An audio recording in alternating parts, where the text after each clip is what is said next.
Meu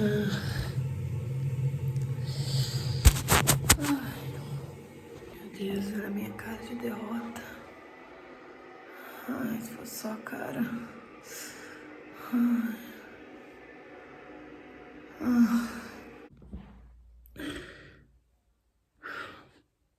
Oi, gente! Cá estou eu com mais um vídeo para este canal. Ontem eu postei o vlog. Tô tentando seguir o meu cronograma de postar vídeo todos os dias às 5, mas confesso que não tá dando certo. Eu vou continuar tentando, então não vou mudar essa data, esse horário. Algumas coisas aconteceram que fugiram do meu controle. Uma delas foi eu ter ficado doente, ter passado muito mal.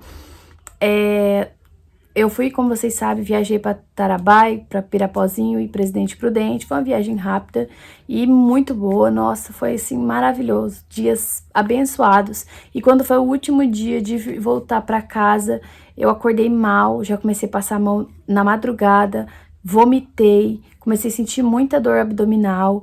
E aí eu comecei a perceber que aquilo ali não era uma dorzinha de estômago qualquer, aquela que você toma um Eno e melhora. Eu vi que tava piorando, e o meu caso só piorou ainda mais. Na viagem de volta, assim, foi terrível pra mim estar dentro do carro. Meu esposo tinha que parar, por isso que eu nem gravei mais. Gravei só esse vlog mesmo, só vai ter esse vlog da viagem, porque eu não conseguia mais gravar, eu não conseguia postar, não conseguia fazer nada. Aí é nessa hora que você percebe quão frágil é a vida, né? Quão frágil é a nossa vida. Se a gente não tiver saúde, se a gente estiver sentindo dor, a gente não consegue fazer nada. Eu não conseguia pensar em outra coisa, só queria que aquela dor passasse. Era uma dor que não passava. E eu nem pensei, né, na possibilidade. Falei, pode ser virose, pode ser dor de estômago e pode ser também intoxicação alimentar. Então eu não sabia até então o que estava acontecendo comigo. Agora, no futuro, posso falar pra vocês que foi uma intoxicação alimentar. Deu febre em mim, eu passei a tarde... Eu tomei remédio, tô tomando 3 tipos de remédio. Passei a tarde, assim, calafrios, Nossa, fiquei muito mal. E eu comi tanta coisa que eu nem sei o que foi que me fez mal até agora. Porque eu comi muita coisa mesmo, assim, só que não em excesso. Um pouquinho de cada coisa. E até agora eu não sei. Só que foi muito bom, sabe? Tirando essa parte de ter voltado muito ruim, eu me diverti bastante. Foi assim, deu pra ver no vlog a minha alegria, né? Eu não consigo disfarçar. Quando eu tô desconfortável num lugar, eu não consigo disfarçar. Quando eu tô confortável, eu também mostro, eu reajo bem à situação. Hoje eu tô aqui com esses olhos fundos. É claro que a Highlight tá ajudando, né? A luz bem na cara, a minha espinha tá murchando, mas meu olho está extremamente fundo. Fiquei quase 24 horas sem conseguir comer, porque tudo doía meu estômago, então era só na base dos líquidos mesmo. E graças a Deus, hoje já voltei a comer, mas eu fiquei bem ruim, fiquei bem abatida, o olho bem fundo. Tô com a cara abatida ainda, né? Enfim, eu não sei o que aconteceu até agora, assim, se foi por pecado de gula, mas não sei também, porque apesar de ter comido um pouquinho de cada coisa, eu comi uma quantidade, assim, que eu considero normal, né? Não foi nada exagerado. Acho que foi algum alimento em específico que eu não sei qual, que me fez mal. Enfim, gente, independente do que for, foi, né? Eu agradeci muito a Deus pelo seguinte: nas próximas horas eu não tinha como me acudir, não tinha como eu cuidar de mim, não tinha como eu cuidar dos meus filhos. E se não fosse meu esposo junto comigo, eu não sei nem o que eu ia fazer, gente. Não sei, sério, eu não sei o que eu iria fazer, porque eu não tinha forças para poder cuidar das minhas crianças. Quando eu cheguei em casa, eu só queria deitar e tomar um remédio e dormir, tentar fazer aquela dor passar. E, nossa, foi muito difícil, gente, foi muito difícil. E eu louvo a Deus porque aquela palavra em Eclesiastes 4:12 diz exatamente qual a necessidade da gente não estar sozinho.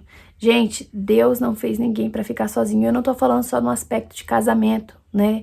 É de amigos, é de ter pessoas, é ter rede de apoio. No meu caso, tem a minha, que é o meu esposo, mas além disso, Deus não fez a gente para ficar sozinho, porque Ele diz que quando um cai, o outro tá ali. E se a pessoa não tiver ninguém? Quem que vai acudir por ela? Então é muito importante a gente criar laços. Eu já tenho vindo falar aqui para vocês no canal a importância da gente criar laços com pessoas, criar amizades. E ainda mais agora, né? Quando eu passei por esse problema aí, fiquei bem mal. E fiquei mais apaixonada ainda pelo meu esposo, porque ele atacou em cima da minha linguagem do amor. Minha linguagem do amor, atos de serviço com toque físico. Foi assim, me apaixonei de novo pelo meu marido. E agradeci muito a Deus por ter ele aqui, porque ele fez com maestria, cuidou de mim. Não me deixava esquecer a hora dos remédios.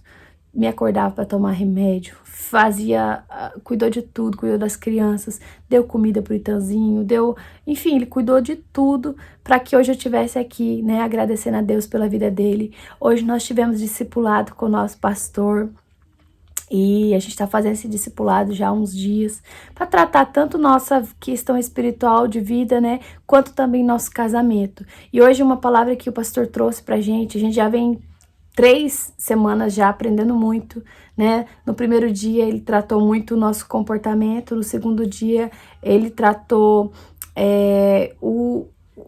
os pontos da vida cristã, né? Que quando você escolhe servir a Cristo, você deixa de mão as suas vontades para fazer as vontades de Deus, e nem sempre coincidem com as nossas.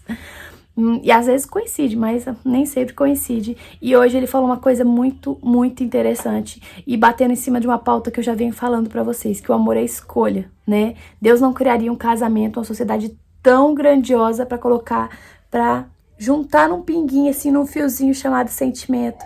Sabe aqueles romances de atriz, de ator, que, o amor acabou. E Deus, ele não fez isso. Deus fez você escolher amar todos os dias. Você não vai viver pelos seus próprios sentimentos. Você vai viver para obedecer e honrar a Cristo. Então, o que eu tenho para dizer para vocês hoje, que, né, que meu casamento sendo tratado pelo Senhor, é dizer que não existe aqui o amor acabou, porque sempre eu e Jefferson procuramos motivos para amar um ao outro. Eu sempre escolho, eu decido amar o Jefferson, apesar de... E o Jefferson decide me amar apesar de. E eu preciso ainda mais do amor do Jefferson do que ele sentiu meu amor por ele. Porque a Bíblia fala que foi dado ao marido a função de amar sua esposa. É impossível uma mulher viver feliz num casamento se ela não se sentir amada e não receber, né, essa demonstração de amor por parte do marido, porque foi colocada em nós a necessidade de ser amada pelos nossos maridos. Uma mulher que não é amada por seu marido, ela reflete a falta desse amor dentro e fora de casa. Quantas mulheres, elas são mulheres rixosas, mulheres complicadas, pesadas, problemáticas, e elas na verdade só estão refletindo a falta de amor que elas têm dentro de casa, necessidade de ser amada.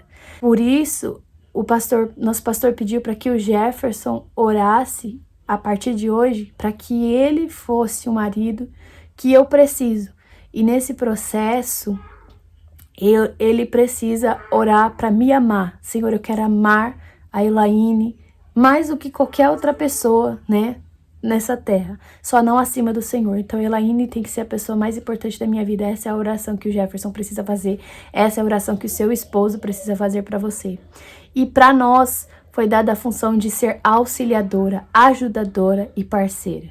Por que você vê tantas histórias de maridos que traem as suas esposas com as secretárias? Você vê assim, homens que têm lá 35 anos de casado e de repente, né, larga tudo para viver com a secretária. Não tá certo, tá? Que fique claro que não tá certo, não tô justificando aqui. Só tô dando esse exemplo para vocês entenderem o quanto é importante para o homem, não ele se sentir amado nesse sentido de da mulher estar sempre falando que te ama. Eu te amo. Isso é importante para nós. O marido que falar que nos ama é maravilhoso. Mas importante para o homem é ter uma parceira, uma mulher que tá ali, do lado dele, ajudando ele, respeitando, honrando ele, auxiliando ele. E a gente tem que orar, né? A partir de hoje, a minha oração e a sua oração precisa ser: Senhor, me ajude a auxiliar, a ser a parceira que o meu esposo precisa. Essa é a verdadeira oração. E dando para entender isso, eu tô entendendo que não é Elaine que está dizendo isso, é a palavra de Deus que está dizendo isso. Efésios 5, capítulo 5, a partir do versículo 20, você vai ver essas funções dadas. Homens, amem as suas esposas. Nós precisamos de amor, precisamos ser amadas, precisamos que eles demonstrem que nos amam. E marido e esposas, auxiliem, sejam submissas, respeitem, honrem seus maridos, sejam as parceiras que eles realmente precisam. Um homem, ele consegue facilmente passar 30 anos casado com uma mulher que às vezes pouco falou que amava ele. Mas para ele é um martírio passar 30, 35, 40 anos ao lado de uma mulher que não fecha com ele, uma mulher que não é parceira dele. E a palavra falou fortemente comigo nesses 2 dias, porque é impossível para mim não passar por algum deserto e não falar: Deus, ainda que não tenha sido deserto, né? Eu tô melhorando, eu tô sentindo dor, tô em tratamento, mas é impossível para mim passar por algum tipo de experiência e não ter a voz de Deus ativa ali, né? Quando eu tava sentindo dor intensa, eu queria uma morfina, na verdade, eu queria que aquilo ali passasse e não passou tão rápido, né? Foi muito sofrido. Ainda tá, eu tô toda dolorida, mas ainda assim, no meio daquela dificuldade, aquela dor que não passava, aquela vontade de se atirar no chão e clamar e gritar sem parar, ainda assim, naqueles momentos, são os momentos que Deus mais trata comigo, sabe? Tem coisas que não acontecem de imediato, porque a gente quer respostas de imediato, a gente quer o nosso casamento restaurado imediatamente, mas o que a gente plantou ali, o que a gente semeou ali, não foi do dia pra noite, né?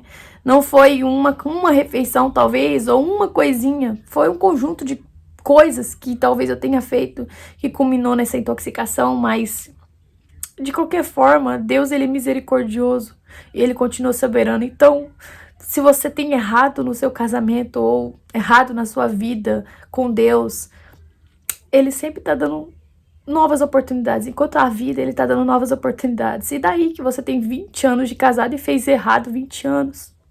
Hoje Deus tá te dando a oportunidade de fazer diferente. Então, faça diferente. Faça diferente. Ainda há tempo. Enquanto você estiver respirando, estiver viva, ouvindo essa palavra, ainda há tempo. Então eu precisava vir aqui, porque todas as vezes que eu tenho experiências com Deus, que Ele me traz algum aprendizado dentro da palavra, eu preciso compartilhar com o mundo, porque eu tenho a necessidade de falar do Evangelho. Ai de mim se não falar do Evangelho. E é isso, minhas queridas. Queria encerrar esse vídeo aqui falando pra vocês que amanhã a gente começa o nosso grupo no WhatsApp. Se você se interessar, vai ser sobre sexualidade e pompoarismo dentro do casamento cristão, tá? Nada fora daquilo que nós consideramos leal, honesto para os nossos casamentos. Dentro da Bíblia, claramente, mas vamos falar de algo muito importante no casamento, que é o sexo. Se você ainda se interessar, hoje é o último dia, tá? Para você se inscrever. É só chamar aqui no link da descrição. Fiquem com Deus.